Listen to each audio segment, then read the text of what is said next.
Assalamualaikum warahmatullahi wabarakatuh. Sahabat religi, apa kabar? Hari ini kita sudah pada hari ke-21 dan tema kita adalah menjaga akhlak di tengah kesusahan dan lapar. Wah, ini adalah judul yang sangat kontemporer ya. Karena kita dalam suasana sekarang kesusahan dari segi harga beras yang semakin meningkat dan kelangkaannya di pasar. Nanti gimana sih kita menghadapinya pada bulan Ramadan ini? Tapi sebelum itu saya ingin mengutip hadis Nabi yang berbunyi innama bu'itsu liutammima makarimal akhlak. Kata Rasulullah diutus ke dunia untuk menyempurnakan akhlak manusia.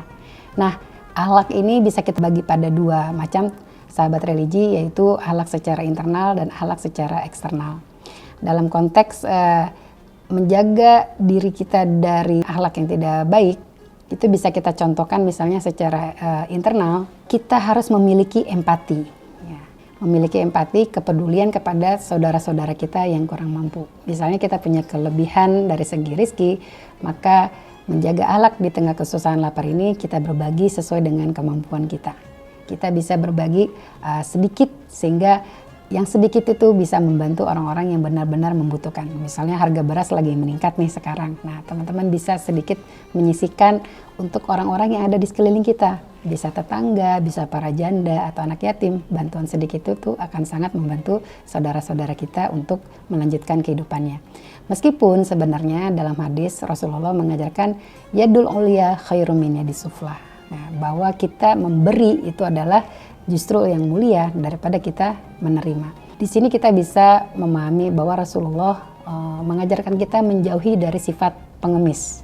Nah, tetapi tadi ya, dalam konteks misalnya untuk saudara-saudara kita, ibu-ibu yang sudah sepuh, para janda yang sudah tua, mereka kan mungkin agak sulit untuk mencari kehidupan pada usia 70 tahun ke atas ya, yang sudah susah untuk bergerak dan bekerja. Maka adalah bentuk empati kita tadi ya, menjaga akhlak di tengah kesusahan dan lapar ini, kita seperti menggalang dana ya, bisa melalui RT, bisa majelis taklim atau LSM ya, untuk membantu orang-orang yang di sekeliling kita itu tadi kesusahan. Kan tentu ada ya orang-orang yang berhak untuk mendapatkan bantuan kita ya, tadi seperti janda, orang-orang yang miskin, anak-anak yatim dan seterusnya. Maka meskipun Islam mengajarkan kita menjauhi mental pengemis, tapi untuk orang-orang dengan kondisi tertentu tetap perlu kita perhatikan. Asal jangan yang muda-muda, jangan yang mampu-mampu, jangan yang banyak uang, tapi mentalnya mental pengemis, menunggu bantuan dari pemerintah atau orang-orang yang memang ingin bersedekah di bulan Ramadan. Itu harus kita pahami ya teman-teman. Yang kedua, kalau tadi adalah akhlak kita secara internal ya, bahwa kita memiliki empati. Yang kedua adalah akhlak secara eksternal.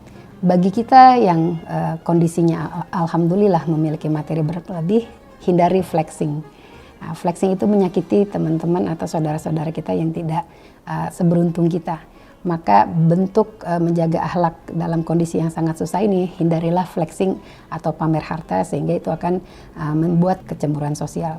Selanjutnya, kalau kita tidak mampu, ya misalnya ya, kalau kita tidak mampu, bagaimana apa yang bisa kita lakukan dalam kondisi bulan puasa ini dan menghindari kesusahan dan lapar? Kita bisa melakukan aktivitas-aktivitas kegiatan sosial. Misalnya sekarang kalau bulan puasa itu suka ada acara buka puasa bersama. Nah, biasanya di komplek atau di perumahan-perumahan itu suka ibu-ibu tuh masak bersama. Bagi yang nggak punya kelebihan harta, itu bisa berbagi tenaganya untuk membantu orang-orang untuk menyiapkan bulan puasa. Dan itu pahalanya sama saja, karena sama-sama memberikan sesuatu untuk mendapatkan manfaat yang baik bagi orang-orang di sekeliling kita. Bahkan yang paling murah itu kan tetaplah menyebarkan senyum kebaikan. Itu juga bagian dari akhlak ya. Puasanya jangan cemberut ya sahabat religi. Puasanya itu harus dijalankan dengan happy, sehingga dengan aura kita yang positif dan ketika kita bergaul dengan orang-orang yang ada di sekeliling kita, itu akan memberikan efek positif dan semangat ya bergerak bersama. Karena inti dari keseluruhan aktivitas kita adalah bagaimana kita bisa progresif bersama dengan orang-orang yang ada di sekeliling kita. Jadi puasa bukan halangan bagi kita untuk beraktivitas dan berkontribusi positif dalam kehidupan kita. Justru puasa ini menjadi ajang kita untuk memperkuat silaturahim, menambah karakter yang positif, sehingga kita sama-sama semakin progresif menjadi muslim yang diidam-idamkan oleh Rasulullah sebagai muslim yang membawa kebaikan baik kehidupannya di dunia ataupun di akhirat kelak insya Allah. Terima kasih. Assalamualaikum warahmatullahi wabarakatuh.